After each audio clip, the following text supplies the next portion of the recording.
Today I'm going to be talking about a short film that I adapted from a short story by Sisui Yasutaka, who is a Japanese writer. He's written a lot of short stories and novels. If folks are sort of into anime, some of his other work has been adapted to films such as Paprika by Satoshi Kon, and the work of The Girl Who Leapt Through Time. So this is the kind of, he does these very interesting pieces. So today what I'm going to do is sort of talk you through sort of what we've done with Standing Woman, which is a creative artifact, and then think about how actually it ties quite nicely into what Adam was just talking about, this idea of of this sort of feeling, this pervasive feeling around sort of folk horror, of fatalism, of sort of seeing something that's awful but still kind of being drawn into it, and that kind of collective versus the individual sort of take on things. So just to sort of give you a bit of an introduction, Standing Woman, it's not a folk horror specific, it's a dystopian horror with sort of folk horror leanings that I'm going to unpick in this talk. It's set in a near future where the British government, rather than imprisoning criminals or deporting immigrants, turns them into trees as part of a sort of insidious environmental campaign. So what starts out very much as this sort of world of, a really nice idea of, okay, well, let's not imprison people, let's use the human bodies and this resource to kind of improve the environment, to bring the sort of landscape back into all of our urban and rural spaces, quickly becomes something that is about kind of control and sort of manipulating the landscape. So you're already starting to see here where I'm probably going to be referring to, as always, the running joke of the folk horror chain and that kind of space of landscape isolation and skewed beliefs, but in a sort of slightly different vein. So within this paper and within the story, I'm really looking at kind of the genre blurring. So where science fiction and folk horror kind of have some natural affinities, and how these things speak to each other as we sort of start to unpick things. So the film relocates the story from a Japanese metropolis into kind of British suburbia, with this sort of feeling of the technological invading the space of the rural, and then also the natural landscape invading the space of the urban. So again, that kind of space of urban weird, to be honest. And as we've been kind of working on the piece, we've got influences from Japanese folklore and Japanese tradition, as well as British folklore, British horror, and our own kind of folkic traditions. So there's a real kind of mirroring and blending of these cultures, kind of as a reference point for a struggle between humans and their environment, refigured as sort of punishment, or perhaps even a utilitarian repurposing of resources in a time of scarcity. So in the film, Tom's wife, who we can see here on the slide, is planted for making kind of seditious comments about the world, and sort of saying that, if we don't stop doing things now, at some point anyone can be planted for speaking up for their ideals. And she has a kind of an individual sort of perspective here, and it's the sort of society that she's saying this is a warning, this is a dangerous thing to do. But by the end of the film, because she has been planted, all of her kind of passions are drawn away, because she actually is kind of turning into a tree and losing her humanity and becoming something more serene, something more in touch with nature. So it has a real kind of unpicking there. So I wanted to kind of move to this idea of humans and flora and sort of the transformations between them. So this idea in Japanese folk tales, there are quite a few stories where trees and flowers become people, often to sort of protect someone, or just to have a sort of normal life. So in a story like Green Willow, we have a young man who's traveling around, and he comes across a small house, and there is a kind of a nice family there, and there's some trees outside, a copse of willow trees, and he meets the daughter, falls in love, she leaves with him, they have a life, and one day she just sort of drops down dead. And when he goes back to where she lived, the trees have been cut down, and there's a sort of similar kind of sad, melancholic narrative in The Peony Flower, or The Flower of the Peony. And these folk tales specifically are in a collection by Grace James, who was I think, Japanese-born Brit who, like quite a lot of British people around the turn of the 19th century into the 20th century, were kind of cataloguing folk tales and translating them and bringing them to a British audience. But, it's interesting to think about, specifically with Japanese folk tales, it's quite a lot of stories of inanimate objects becoming people. So flowers and trees and things like that becoming people, of animals like the kitsune or the tanuki also becoming people. And thinking about that tied to kind of the indigenous religion of Shinto. But in a similar manner, you can also think about the dryads of European mythology as trees that take on human form.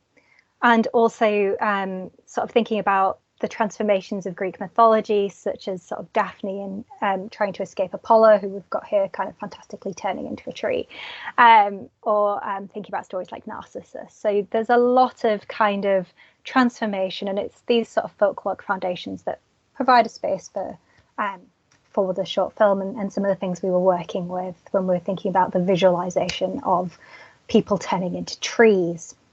I wanted to kind of pick up on Nigel Kneale, better known sort of in folk horror perhaps for things like The Road from 1963, when this sort of 18th century village is haunted by a ghost of a nuclear future disaster. But I've got some images of the stone tape and Quatermass here. So thinking about how folk horror and sort of the 60s, 70s, this sort of feeling of the nuclear war, of the sort of the technological starting to be incorporated into the folkloric.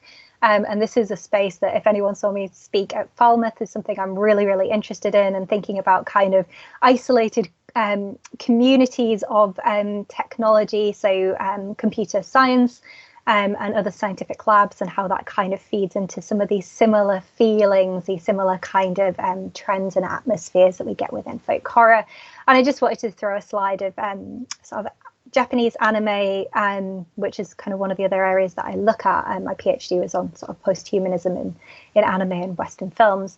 But here we have sort of 3 examples of anime series that have the technological. They are science fiction, but it's science fiction tied into a lot of kind of aspects of folklore and sort of technologizing and weaponizing folklore. All of these series also have a really kind of pervasive feeling of dread, a bit of nihilism, of fatalism, of that kind of lack of escape, of being drawn into something and being propelled along towards its kind of quite dramatic and quite sad ending. So just something to sort of pick up on there. And these are influences. The director Tony Hipwell of Standing Woman and myself were both kind of quite into these texts when we were thinking about Standing Woman.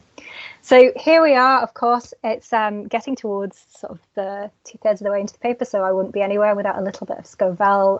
But I've really been thinking of sort of Mark Fisher and hauntology and the other sort of folk horror revival trends with Standing Woman. So we've got this idea of that sort of landscape. And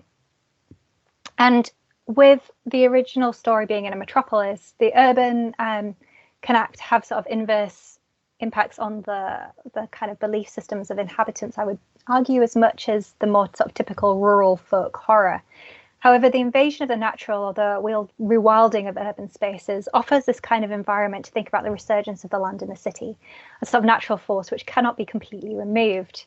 Within our own adaptation of the story, we relocated to a liminal space between the rural and the urban. The ruins of Sheriff Hutton Castle, and this is a Yorkshire village outside of York, are seen in the background of a lot of the shots, and this sort of crumbling ruin of a past civilization, sort of evoking these ideas of how things, time shifts and changes and breaks things down, but the land is sort of still present and prevalent. It kind of evokes these ideas of eerie and hauntology. And sort of this is what we have, these humans turning into trees, as this constant reminder everywhere of these sorts of things.